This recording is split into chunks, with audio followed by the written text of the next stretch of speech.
Bonjour, bonsoir. Bienvenue sur la chaîne de l'immigration et de l'entrepreneuriat. Aujourd'hui, nous recevons sur cette chaîne Freddy Beckham. C'est un immigrant comme vous et moi qui a immigré au Canada il y a plusieurs années et surtout qui a pris sa place. Et dans notre communauté, j'aime bien le dire, on a beaucoup d'experts, mais seulement ils sont tous enfouis quelque part dans le Canada. Mais de plus en plus, beaucoup viennent au grand écran, viennent sur cette chaîne faire parler de leur savoir afin que ça puisse inspirer d'autres personnes comme vous qui comptez immigrer, mais surtout qui est encore en train de vous poser la question dans quel domaine j'aimerais évoluer au Canada. Alors sans plus tarder, nous allons demander à Freddy de se présenter. Bonjour Freddy. Bonjour Stéphane, merci de me recevoir sur cette chaîne qui est très prisée, très suivie et qui promeut l'entrepreneuriat au sein de la communauté. Super, mais il va falloir parler fort, Oui, c'est très important. très important, merci. Ok, donc Freddy, avant d'entrer dans le vif du sujet, déjà tu m'as sollicité Oui, parce que tu voulais passer effectivement. sur cette chaîne, Ouais, faire connaître ce que tu sais bien faire au Canada. d'accord. Mais on va parler un peu de toi avant de parler de tes services. Ok, parfait, il n'y a pas de souci. Tu pas déjà présente-toi. Ben, moi, je suis Freddy Beckham, je suis, comme vous, j'ai été un immigrant, je suis arrivé ici en mi-janvier 2008 au Québec précisément. Et donc, avant mon arrivée au Québec, évidemment, j'ai fait des études universitaires au Cameroun. J'ai fait un DUT en maintenance industrielle. Je suis passé par la Suisse, j'ai fait une école d'ingénieur et j'ai décidé d'immigrer au Canada. Et donc, dès mon arrivée, j'ai fait mes études au Canada. J'ai fait un bac en génie, donc je suis ingénieur logistique. J'ai travaillé quelques années en amélioration continue chez Keurig Canada, manufacturier de café, donc des dosettes de café. Puis j'ai travaillé également quelques années à la STM, donc à la ville de Montréal, la Société de transport de Montréal. Et donc depuis janvier de cette année, je suis à Hydro-Québec comme ingénieur, consultant en particulier dans les ERP. Donc je suis un projet d'implantation de S4 ANA. Pour ceux qui sont dans le domaine, ils sauront ce que ça veut dire. Tout à Donc fait. voilà. Wow. Et voilà, donc aujourd'hui, je me présente sous notre casquette. Je suis également instructeur PMP. Donc, je suis autorisé par le PMI à former des gens qui veulent faire carrière dans le domaine de la gestion. Super. En tout cas, en voir ta description, tu as l'air d'être plein, comme on dit au Cameroun. Tu as beaucoup étudié. On peut dire ça, mais c'est toute proportion gardée. Mais je suis un peu intrigué. Tu as fait la Suisse. Oui, j'ai fait la Après, tu quittes la Suisse, Suisse pour le Canada. le Canada, oui. Pourtant, c'est un bon pays. Pourquoi tu as quitté la Suisse? Bonne question, bonne question, Stéphane. Écoutez, en Europe, ce qu'on ne sait pas au pays, des fois, quand on veut immigrer, c'est que on n'a pas toujours le portrait de qu'est-ce qu'on va faire une fois arrivé. Donc, je suis arrivé en Europe, évidemment, j'ai fait, comme tout le monde, j'ai eu mon visa, c'est la grande joie et tout. Mais tu arrives, à l'époque, il n'était pas possible, après les études, en tout cas en Suisse, peut-être maintenant ça a changé, de pouvoir avoir droit à un permis de travail. Donc, ça fait que ça laissait peu d'options, dans le sens que soit il fallait avoir fait des études dans des domaines très pointus, peut-être comme un doctorat en nanotechnologie, des domaines vraiment, il y avait une liste de domaines, mais c'était vraiment des PhD et plus, triple PhD, voire 4. Donc, soit se marier à une Suissesse. Donc, vous comprendrez que c'était pas dans ma palette de choix. Disons que je n'étais pas très bon avec les femmes, on peut dire ça, comme ça. Non, moi, j'ai jeté mon dévolu sur le Québec. OK. Parce que bon, au Québec, on faisait valoir nos études au Cameroun, en Suisse et tout ça, mis ensemble, m'a permis d'être qualifié. Je me suis dit pourquoi pas tenter ma chance dans un pays qui m'accepte. Tout à fait. Et puis voilà, donc je suis venu voir qu'est-ce que ça donnerait ici. C'est ça. Alors, tantôt, tu as dressé un portrait de quelqu'un qui a vraiment fait beaucoup d'études, qui est passé dans plusieurs pays, qui arrive au Canada Ouais. avec un titre d'ingénieur et fait pas mal de bon boulot dans le domaine. Ben, en fait, pour juste une précision, quand j'étais en Suisse, en troisième année d'école d'ingénieur, j'ai décidé de venir finir mon programme au Canada. OK. J'ai pas fini le programme parce que les diplômes, à l'occurrence les diplômes HES que je faisais, n'étaient pas reconnus par l'ordre des ingénieurs. OK. Et c'est aussi une chose pour ceux qui viennent de faire attention, de s'y prendre très tôt. J'avais écrit à l'ordre des ingénieurs, ils m'ont répondu comme quoi je reprendrai les études presque Oh. quasiment ici. Du moins, Oh. j'ai presque eu une année qu'ils m'ont reconnu, qu'ils m'ont crédité ici. OK. Et quand vous arrivez au Canada avec un diplôme de premier cycle, c'est difficile de revenir au premier cycle. Donc, ceux qui veulent travailler, je leur suggère fortement de peut-être venir faire un premier cycle parce qu'ils ont un bac. C'est généralement le bac qui est demandé sur le marché de l'emploi. Sinon, si vous avez déjà avec un bac, ça va être difficile de vous inscrire parce qu'ils vont vous renvoyer en maîtrise. Or, la maîtrise n'est pas comme en Afrique ou en Europe. La maîtrise ici est faite pour des gens qui ont beaucoup d'expérience. Donc, venir sans avoir travaillé, faire directement une maîtrise dans ce système, en tout cas, pour moi, ce n'est pas à l'avantage de l'immigrant. Donc, c'est une technicalité là pour ceux qui veulent faire des domaines réservés comme le génie. Mais si vous ne voulez pas faire de domaines avec des actes réservés, il n'y a pas de problème. C'est une nuance juste. C'est bon le partage, ouais. parce que beaucoup arrivent justement, n'ont pas cette information. Ouais. Et se retrouvent à tout recommencer, c'est frustrant. Ouais, c'est frustrant en fait, ouais. Parce que si vous n'êtes pas dans un domaine réservé comme l'informatique, ben, allez-y. Non mais c'est bon, c'est très bon. C'est la raison pour laquelle on a besoin que certaines personnes comme toi viennent ici partager leur expérience. Exact. Ça permet aux autres de savoir quoi faire. Donc, tu arrives donc avec ton diplôme d'ingénieur et tu es obligé de te faire créditer certains cours. Oui, c'est ça. J'arrive avec un bac acquis, 3 ans de premier cycle en génie mécanique. Je me fais créditer à l'école de technologie supérieure. Je fais un peu la pub de mon ancienne école là, mais désolé Stéphane, mais je fais cette école, j'ai des stages, je fais 4 stages. Je finis avec plus d'1 an, presque 2 années d'expérience. Donc voilà, c'est ça. Et je rentre sur le marché du travail. OK. Est-ce que ça a été difficile de rentrer sur le marché du travail une fois que tu as fini?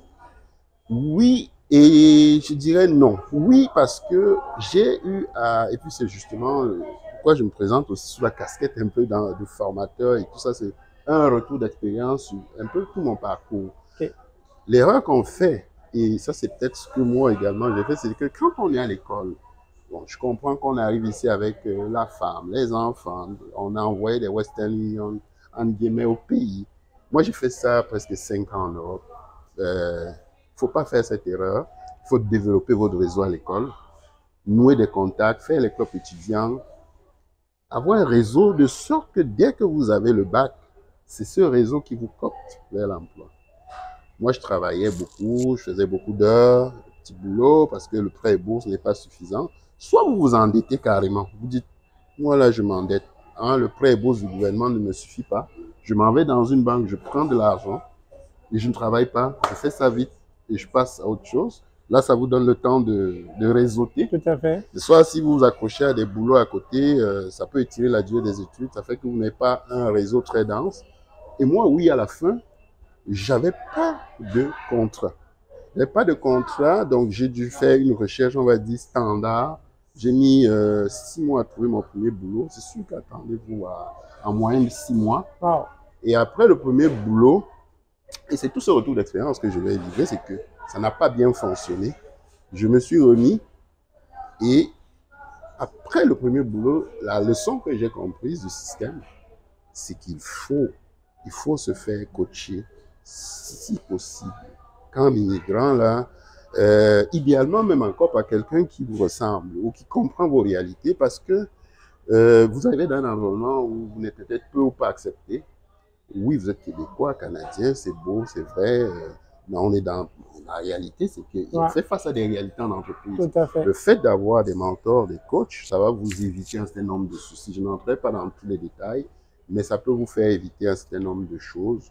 Et c'est un peu la somme de ces expériences-là qui, mises ensemble, m'ont fait un déclic et dit, moi, je vais essayer de proposer à la communauté, oui, à ceux qui sont là, qui sont au Canada présentement, ou qui comptent arriver, qui sont des professionnels, jeunes et moins jeunes, à éviter de recommettre les mêmes erreurs que j'ai de parcours il y a 10 ans. Tout à fait. Donc c'est un peu ça la motivation principale, on va dire. Tout à fait. Alors comme ça, une fois après avoir peiné, 6 mois, tu as trouvé ton premier boulot, ta première expérience canadienne. Et tu es allé de boulot en boulot? Oui, après je dis la première mauvaise expérience, en guillemets, ça a très bien fonctionné jusqu'à aujourd'hui. On va dire ici, il faut tirer des leçons. Et l'une des leçons que moi, personnellement, j'ai tirées, c'est que j'aime le dire, là, je suis chrétien, là, mais je dis, même s'il faut aller chercher le diable, j'exagère, pour être le meilleur dans mon domaine, je vais le faire. Okay. Ça peut un peu vous donner mon état d'esprit.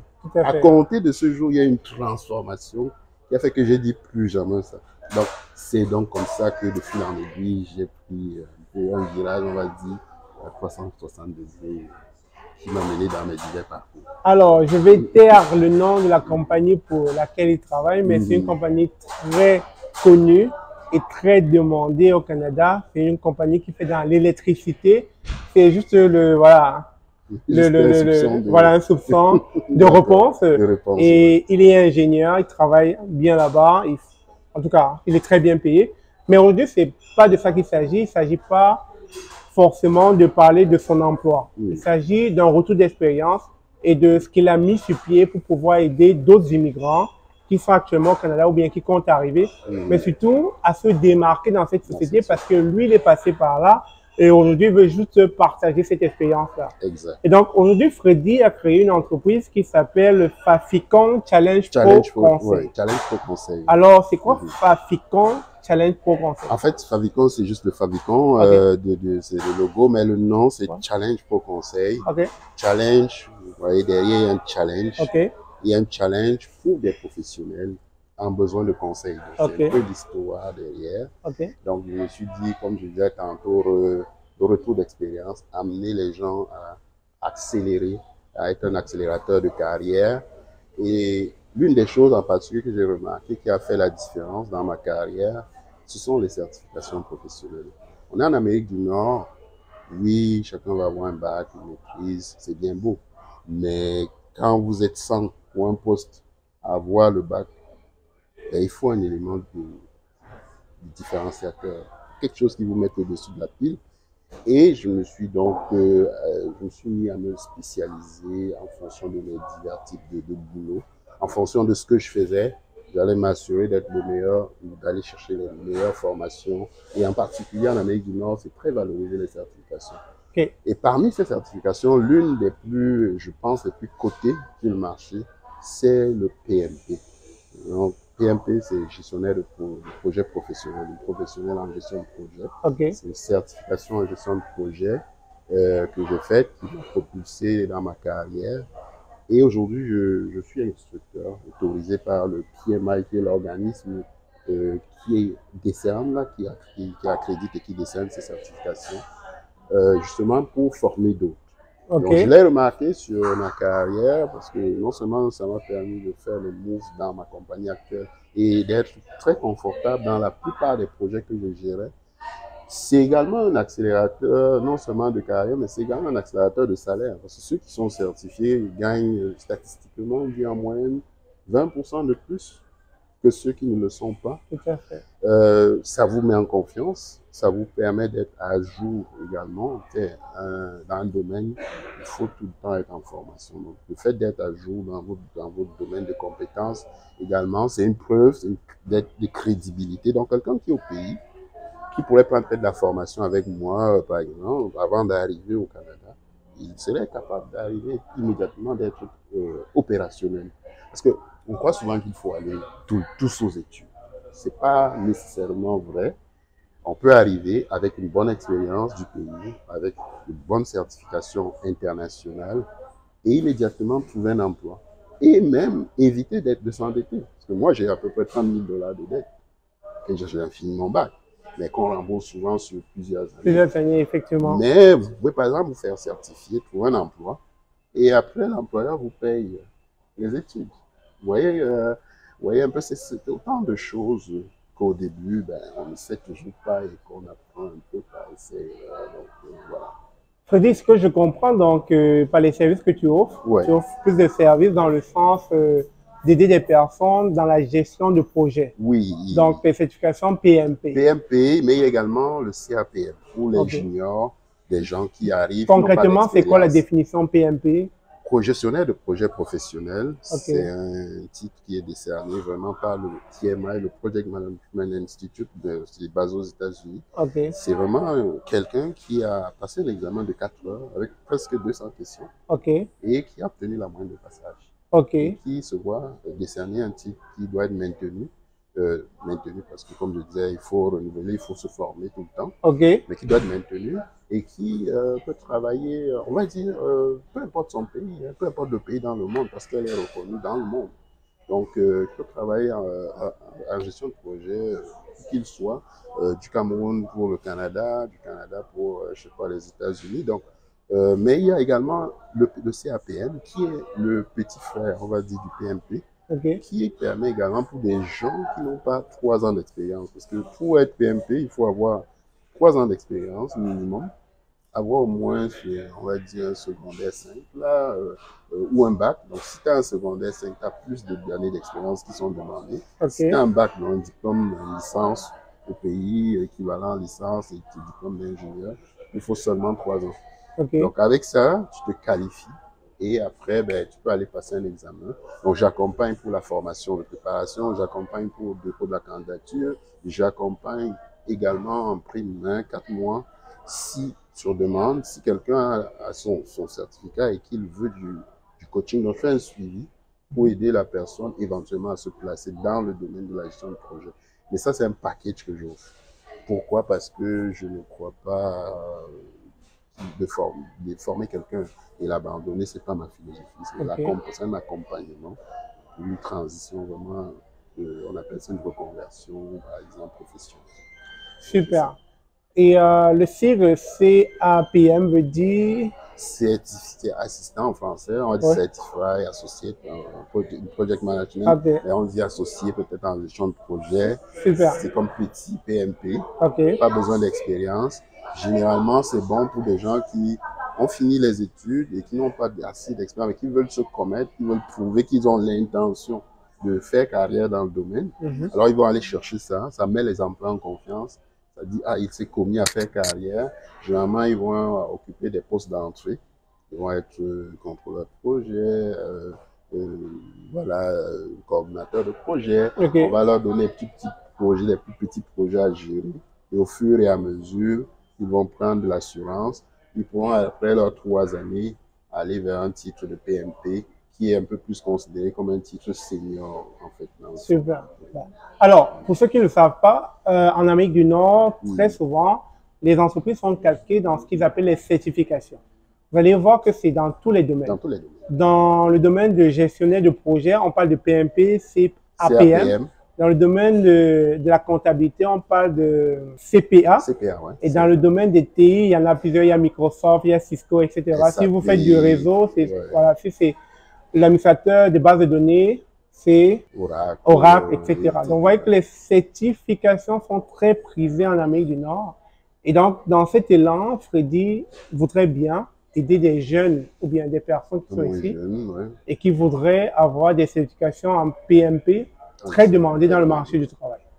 Et donc, pour cela, ça va prendre quoi concrètement? Si un jeune se présente aujourd'hui, dit, OK, je veux prendre une certification, enfin, je veux prendre une formation chez toi, Ouais. qu'est-ce que tu lui offres? Les conditions. En fait, première chose, il faut qu'il se qualifie. Donc, on va analyser le profil. Suite à un entretien, généralement 15, maximum 15 à 30 minutes, là, pour faire un peu le point. S'il est qualifié, ça veut dire, s'il veut faire le PMP, je dois m'assurer, c'est éthique là quand même, là, je suis également PMP. Je ne peux pas prendre quelqu'un qui n'a pas le profil et faire des tours de passe-passe. Donc, s'il est qualifié, donc 3 ans d'expérience, un baccalauréat, peu importe, là, à ce moment, il est éligible.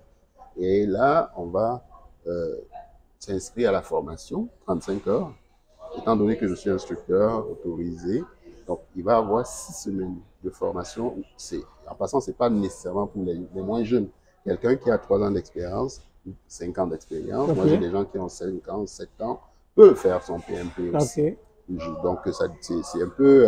mais donc, c'est ça. Donc, quelqu'un qui arrive comme ça, il se qualifie, on a 6 semaines, 35 heures, après il a son attestation, et à partir de ce moment-là, on fait le dépôt de sa candidature, il compose, on séduit l'examen, et puis c'est bon, quoi.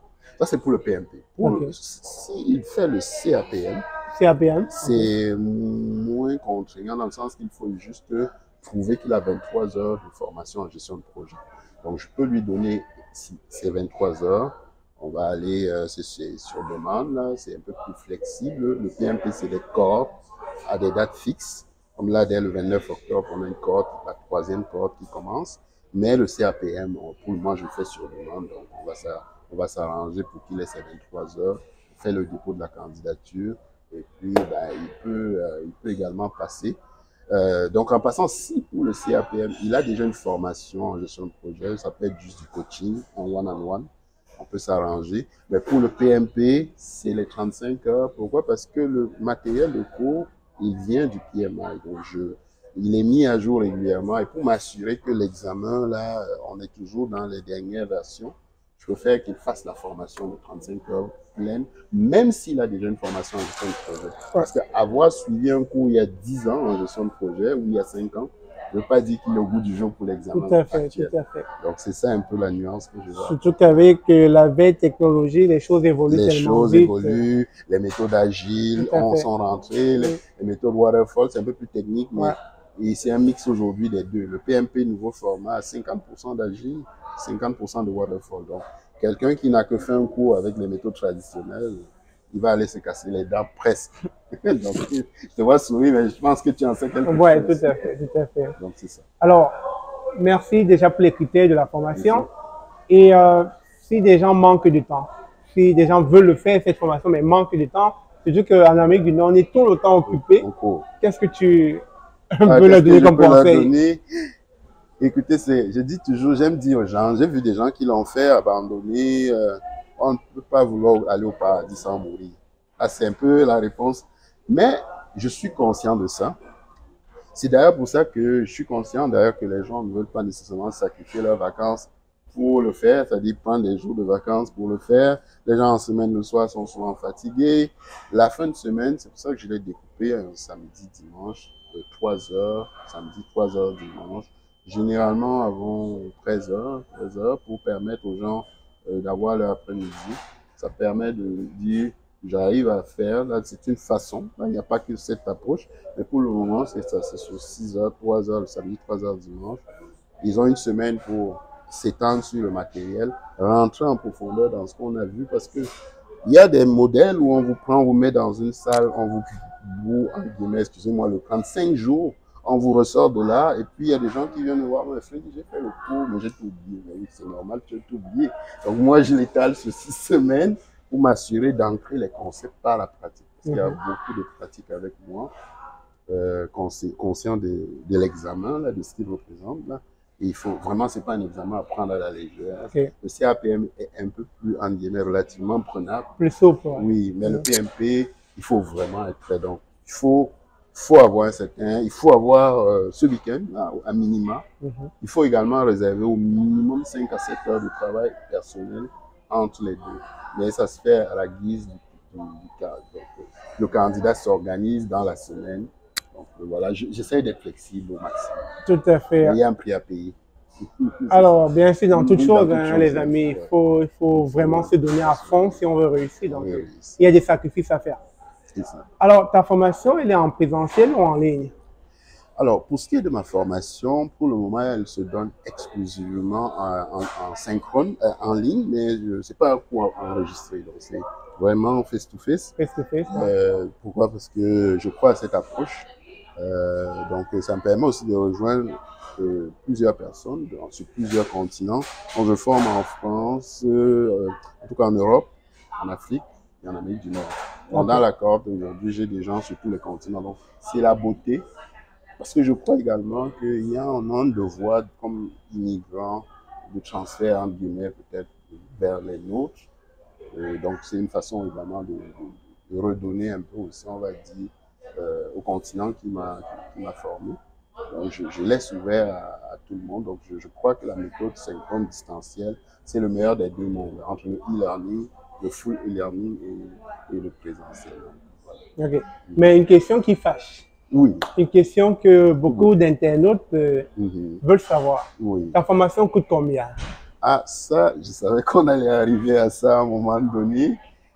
Écoutez, je pense que avant de parler de prix, je vais parler de valeur. Regardez, quelle est la valeur que vous allez en tirer. Si je prends pour hypothèse, par exemple, qu'un jeune ou un jeune moins jeune dans le marché aujourd'hui, prenons le marché nord-américain, qui a, disons, 60 000. Ouais. OK? Il a 3 ans d'expérience parce qu'il a travaillé au pays, je veux dire, peu importe. Il va chercher son PMP.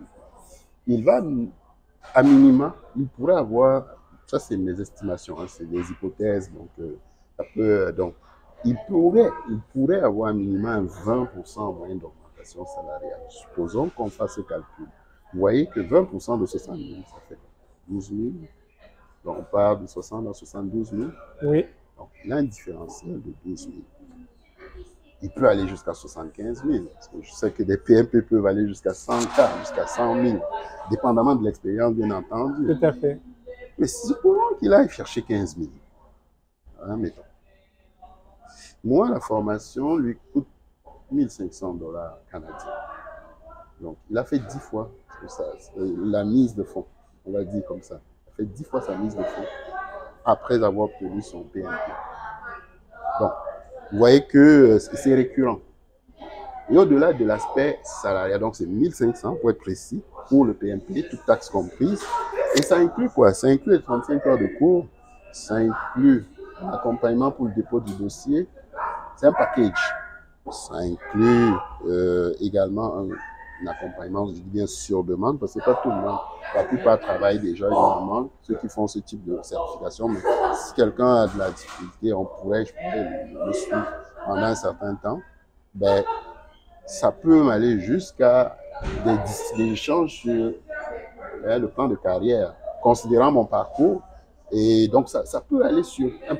C'est toute cette valeur que je l'apporte. Et donc, si on oublie le salaire, on regarde la valeur en soi, je trouve que c'est un tarif qui semble intéressant. OK. Voilà. OK, faut dire. Ça, c'est pour le PMP, mais pour le CAPM, je ne sais pas si tu veux également. Oui, vas-y. Pour le CAPM, c'est 600 $. Donc, le PMP, le matériel est inclus. Donc, il y a du matériel optionnel que je pourrais recommander, mais c'est inclus. Donc, vous avez des notes de cours qui sont officielles. Comme je dis, dernière version à jour. Par contre, pour le CAPM, c'est 600 $. Et voilà, le matériel, on va dire, il y a un petit matériel à acheter soi-même qui peut coûter 100 $ au max, là, donc on va dire dans les 750 $ canadiens, donc la moitié du PMP. Donc 600 $, ce sont mes honoraires, et il y a un 150 $ pour un matériel qui va être commandé par un partenaire. Donc on va dire globalement, là pour les deux, 1500, 750 pour le matériel inclus pour le CAPM, ça fait l'affaire. OK. Il y a également les frais à payer au PMI pour l'examen. Mais ça ne rentre pas dans la poche de Challenge pour conseil. C'est le PMI, c'est au PMI que vous payez au moment de passer l'examen. Super. Mais alors là, vous venez d'écouter Eddie, tout simplement, il nous partageait son savoir-faire en tant que project manager. Et donc, c'est un service justement qu'il offre à tout type de personnes, que vous soyez expérimentés, inexpérimentés, et que vous cherchez à vous frayer un chemin dans la société canadienne. Vous pouvez aller dans ce secteur-là, PMP, qui vous permettra forcément d'avoir de bons postes en tant que project manager, qui est très bien payé ici en passant. Bah oui. Et à ne surtout pas confondre avec l'informatique. Le project manager peut être dans tout type de département, parce que le PMP, c'est pas limité à l'IT, c'est pas limité à l'informatique, ça peut être dans plusieurs, voilà, plusieurs domaines. Ça peut être en électricité, si vous travaillez dans une compagnie qui fait dans l'électricité, ça peut être dans la plomberie, etc. Dépendamment de la grosseur de l'entreprise. Quand on parle de projet, on a besoin d'un project manager. Et Freddy répond justement à ce besoin-là. Exact, c'est très bien dit, Steph. Alors Freddy, est-ce que tu avais quelque chose à rajouter pour nos internautes? Alors, je dirais simplement, ne remettez pas à demain ce que vous pouvez faire maintenant. Il faut avoir, moi je dis qu'il faut, pour nous les immigrants, on doit travailler 2 fois plus que et natifs. Les locaux, On ne faut pas se voiler la face.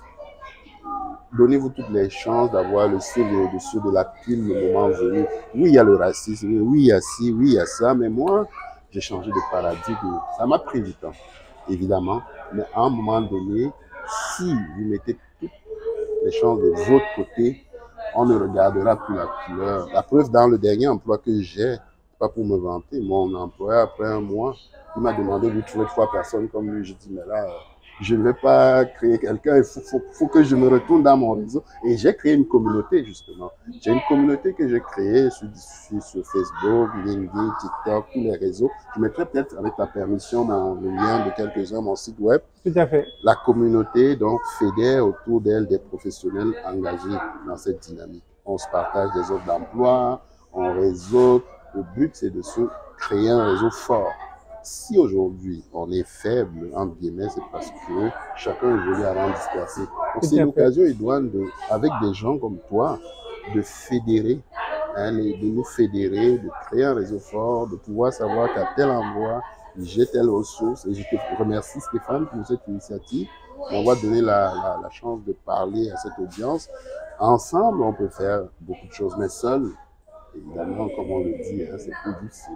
Et effectivement. Alors, je n'hésiterai pas de partager son lien, ses informations, son contact dans la description de cette vidéo. N'hésitez pas à contacter Freddy si vous avez vraiment besoin, voilà, de vous frayer un chemin dans cette société, et surtout de prendre votre place. On a tous la possibilité, l'opportunité de prendre notre place ici. Donc, la balle reste dans votre camp. Sur ce, on se dit à très bientôt. Et puis, comme toujours, abonnez-vous, partagez la vidéo et likez. Exact. On vous aime. On vous aime.